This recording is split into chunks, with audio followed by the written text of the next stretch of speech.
का लाइसेंस मिला हुआ है, चोरी का लाइसेंस मिला हुआ है। पता नहीं चोरी तुम करके ला रहे हो, पता नहीं, ये पता मुझे होगा।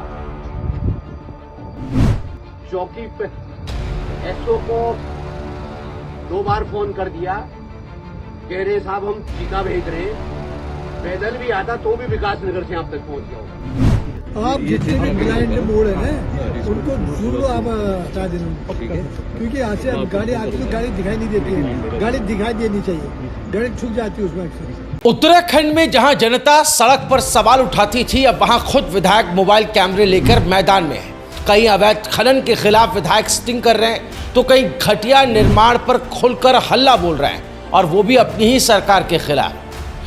आपका स्वागत है, आप देख रहे हैं राइस कुमारी। और इस वीडियो को देखने के बाद आपके भीतर भी सवाल उठेगा कि क्या बीजेपी के भीतर सब कुछ ठीक नहीं है? क्या मंत्रिमंडल विस्तार का वादा विधायकों के सब्र का इम्तिहान बन गया है, या फिर ये सब जनता के बीच अपनी छवि चमकाने का एक नया तरीका है? कांग्रेस ने मौके को लपका और सीधे धामी सरकार पर हमला बोला। वहीं बीजेपी ने पलटवार करते हुए कह दिया कि हमारे घर का मामला है, कांग्रेस अपना दर्द संभाले। तो सवाल उठता है, कैमरा ऑन है, रिकॉर्डिंग चालू है, लेकिन पर्दे के पीछे आखिर चल क्या रहा है?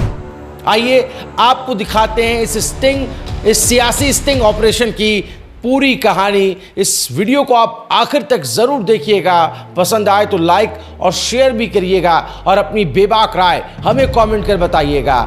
हमारे चैनल राइस कुमारी को भी सब्सक्राइब करें। तो दोस्तों, उत्तराखंड की राजनीति में इन दिनों एक दिलचस्प नजारा देखने को मिल रहा है, जहां एक और विपक्ष सरकार को घेरने की कोशिशों में लगा है, तो वहीं सत्ताधारी बीजेपी के अपने ही विधायक अब कैमरे उठाकर सड़क पर उतर आए हैं। मामला केवल जनता के मुद्दों तक ही सीमित नहीं रह गया है, अब खुद बीजेपी के सिपह सालारों ने सरकार की कार्यशैली पर सवालों की बौछार कर दी है। पहला सीन देखिए। विकास नगर के विधायक मुन्ना सिंह चौहान खुद अपनी गाड़ी से निकले, अवैध खनन के अड्डों तक पहुंचे, मोबाइल कैमरा निकाला और शुरू हो गया रियलिटी शो। जहां अवैध खनन चलता मिला, वहीं पुलिस पर भी सवाल दागे गए, आपके होते हुए ये सब कैसे? ये पूरा वीडियो देखिए। चोरी का लाइसेंस मिला हुआ है, तुम्हें चोरी का लाइसेंस मिला हुआ है। पता नहीं चोरी तुम करके ला रहे हो, पता नहीं, ये पता मुझे होगा। चोरी का तुम ला रहे हो ना, तो रवाना में ही रखूंगा। और ऊपर से दिमाग तुम्हारा इतना खराब है, नहीं आ रहे मतलब मैं बता क्या था तुम्हें कि हाँ भाई तू अपना चोरी का ट्रक इधर उधर कर ले, नहीं तो यदि आम आदमी आएगा तो उसके लिए पुल पे जगह नहीं दोगे। इतना तुम्हारा दिमाग। और ये इतनी सारी भीड़ काय को बुला ली थी काम वालों की? तुम्हें नहीं बुलाया, उसको तैने बुलाया, वो कार वाले को, उसको तैने बुलाया। क्या गुंडागर्दी भी करोगे ऊपर से? लोगों को धमकाने के लिए बुलवाओगे? किसने भेजी? किसका ये ट्रक? किसका? दिलशाद। कौन दिलशाद? दिलशाद नवाबगढ़। और तुम क्या कर रहे हो इसमें? अच्छा, चोरी की नौकरी तुम कर रहे हो, गैंग लीडर दिलशाद है। और हालत यह है कि आधा घंटा मैं खुद हूं यहां पे खड़ा। चौकी पे एसओ को 2 बार फोन कर दिया, कह रहे साहब हम चीता भेज रहे हैं। पैदल भी आता तो भी विकास नगर से आप तक पहुंच गया होगा। इसका मतलब सब मिली भगत है ना ये। अब चलिए दूसरा सीन आपको दिखाते हैं। डीडी हाट से विधायक और बीजेपी के वरिष्ठ नेता ये हैं बिशन सिंह चुफाल, जो इस मामले में पीछे नहीं रहे। निर्माण कार्य का जायजा लिया और घटिया सामग्री देखकर ताव में आ गए। वीडियो रिकॉर्ड कर डाला और कहा, भैया विकास का ये कैसा मजाक है? वीडियो देखिए। पूरा छीन देना है, क्योंकि इसमें कम से कम 7 मीटर रोड आ जाएगी। यहाँ से देखा, वहाँ से गाड़ी भी है। ऐसे अंधे मोड़ है, जितने भी एक मोड़ है, 2-3-4 मोड़ है। ये अंधे मोड़ काट दिया ना, और जो यहाँ पर था ये क्यों नहीं काटा अभी? अभी और नहीं, ये सब वाली नहीं, ये वाली इसको काटो तुरंत। अच्छा ठीक है सर, ठीक है, जो बिल्कुल दिखाई नहीं दे रहा है यार इधर से उधर। ठीक है। आप जितने भी ब्लाइंड मोड़ है ना उनको जरूर आप हटा देना, क्योंकि यहाँ से अब गाड़ी आती है तो गाड़ी दिखाई नहीं देती है, गाड़ी दिखाई देनी चाहिए, गाड़ी छूट जाती है उसमें अक्सर। पाइपलाइन इसको भी बचा, पाइपलाइन जरूर बचाना है, नहीं तो हाँ सर। जो रोड में 80 लाख की कितनी है, 80 लाख की है। 80 लाख का जो पैसा है भाई आपको इसी में खर्च करना है। 2 मीटर है, लोगों को भी तो लगेगा, जनता को लगेगा कि 2 मीटर रोड करनी है। यहाँ पर ये तो खाली छील देते हैं। ठेकेदार तो कौन है भाई? ठेकेदार मरियाल जी हैं सर। वो लॉ से कभी इसको यहाँ से ना सीधे ऐसे कर दिया ना, रैंप की जरूरत नहीं पड़ेगी यार। हार्ड है ना ऊपर का, यहाँ चलो गाड़ी की व्यवस्था नीचे से करेंगे, फिर दे लेंगे, रोकना पड़ेगा गाड़ी। जो टाइमिंग करेंगे, टाइमिंग ये यहाँ पर ना, यहाँ पर बहुत कम है। करीब हुआ ना पूरा हमारा। तुमको 1 मीटर रोड तो काटनी भाई यहाँ से। हाँ सर, ठीक, काट देंगे हम, कोई और देखो तुम यहाँ के इंचार्ज हो, ये वाला बैंड है एक और ये वाला बैंड है, क्योंकि इसमें 2 एक्सीडेंट हो चुके हैं, इसलिए तभी क्रैश बैरियर लगा दिया। इसको ठीक कर देना, भी इसी के लिए आए थे। अब जब सरकार के अपने विधायक सरकार की पोल खोलने लगे तो विपक्ष यानी कांग्रेस का चेहरा खिलना लाजमी था।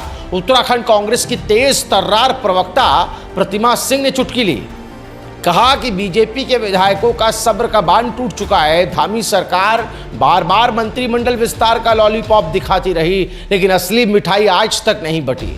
जिन विधायकों ने मंत्री पद का सपना संजोया था, अब वो खुद सड़क पर उतरकर अपनी सरकार की नाकामी दिखा रहे हैं।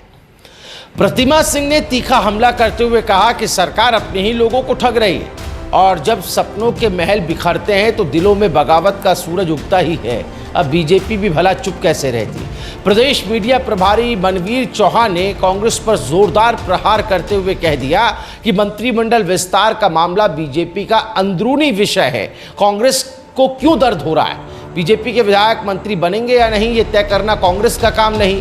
कांग्रेस पहले अपने घर की कलह सुलझाए, फिर हमारे मामलों में टांग अड़ाए। मनवीर चौहान ने साफ कहा कि सरकार को जब उचित लगेगा मंत्रिमंडल का विस्तार कर देगी। कांग्रेस की हालत ऐसी है कि खुद को बचाने के लिए दूसरों के घर की खिड़कियों में झांक रही है। दोस्तों, बीजेपी के भीतर क्या सचमुच बगावत की सुगबुगाहट है या ये केवल दबाव बनाने की रणनीति है? क्या मंत्री पद की लंबी प्रतीक्षा ने विधायकों के सब्र को सचमुच तोड़ दिया है, या फिर ये सब जनता के बीच अपनी सक्रियता दिखाने का एक तरीका है? जो भी हो, फिलहाल उत्तराखंड की राजनीति में बीजेपी बनाम कांग्रेस कम और बीजेपी बनाम बीजेपी ज्यादा चर्चाओं में है। कैमरे में कैद ये वीडियो केवल अवैध खनन या घटिया निर्माण पर सवाल नहीं उठा रहे, बल्कि सरकार की आंतरिक मजबूरियों और टूटती उम्मीदों की असल तस्वीर भी दिखा रहे हैं। आने वाले दिनों में क्या बीजेपी इस असंतोष के तूफान को संभाल पाएगी, या विपक्ष इस मौके को भुनाकर नई मुश्किलें खड़ी करेगा? सियासत की ये स्क्रिप्ट अभी पूरी नहीं हुई है, असली ड्रामा अभी आगे है। ये जो कुछ चल रहा है, जो कुछ तस्वीरें वीडियोस आपने इसमें देखी, इनको लेकर आपकी प्रतिक्रिया क्या है? आप इस पर क्या राय रखना चाहते हैं? कांग्रेस जो कह रही है कि बीजेपी के अंदर असंतोष पनप रहा है, मंत्रिमंडल विस्तार ना होने, मंत्री पद ना मिलने की खींच विधायक कुछ इस तरीके से निकाल रहे हैं, इस पर आप क्या कुछ कहेंगे? क्योंकि दूसरी तरफ हमने टिहरी का भी मामला हमारे सामने है। किशोर उपाध्याय जो कि मौजूदा विधायक हैं और बीजेपी के पूर्व विधायक वहीं से कैसे आमने सामने आ गए। आयुष अस्पताल की ज़मीन का ये पूरा मामला आपने अब तक समझ ही लिया होगा। सोशल मीडिया पर जिस पर हंगामा छिड़ा हुआ है, बयानबाजी भी हो रही है, तो एक के बाद एक ऐसी तस्वीरें उभर कर सामने क्यों आ रही हैं जिसमें बीजेपी के नेताओं की आवाज़ों में, सुरों में बगावत नज़र आती है, अपनी ही सरकार के खिलाफ सवाल नज़र आते हैं और बीजेपी वर्सेस बीजेपी ही पिक्चर में दिखाई देती है। आप क्या कुछ सोचते हैं? अपनी बेबाक राय ज़रूर बताएं। इस वीडियो को ज़्यादा से ज़्यादा शेयर करें। उत्तराखंड की तमाम बड़ी और अहम खबरों के लिए आप देखते रहिए रायशुमारी। अभी हमारे चैनल को सब्सक्राइब करें। धन्यवाद।